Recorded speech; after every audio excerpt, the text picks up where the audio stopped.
سمعت قبل كده عن أغبى 2 حرامية في العالم؟ تعال أما أقولك. أغبى 2 حرامية في العالم ماريو ودومينين جارسيا. في يوم سنة 2013 صحيوا الصبح وقرروا إنهم يدخلوا عالم الجريمة، وفعلا دخلوا مطعم وطلبوا أكل، وبعد كده طلبوا من الجرسون إنهم يقابلوا صاحب المطعم، وكانت نيتهم ساعتها إنهم يسرقوا كل فلوسه.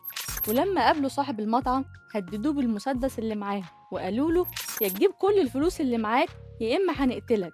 فرد صاحب المطعم قال لهم: والله أنا ما عنديش أي مانع، بس إحنا ساعة صبحية ولسه بنستفتح ومفيش فلوس، فوتوا علينا بعد شوية نكون جمعنا فلوس. أكيد يعني محدش هيصدق الكلام ده، بس هما فعلا صدقوا ومشيوا وراحوا يشربوا قهوة في الكافيه في الشارع اللي جنب المطعم. رجعوا تاني عشان ياخدوا الفلوس زي ما صاحب المطعم وعدهم، لقوا الشرطة مستنياهم وقبضوا عليهم وعلى المسدس اللي معاهم، اللي طلع مسدس مية.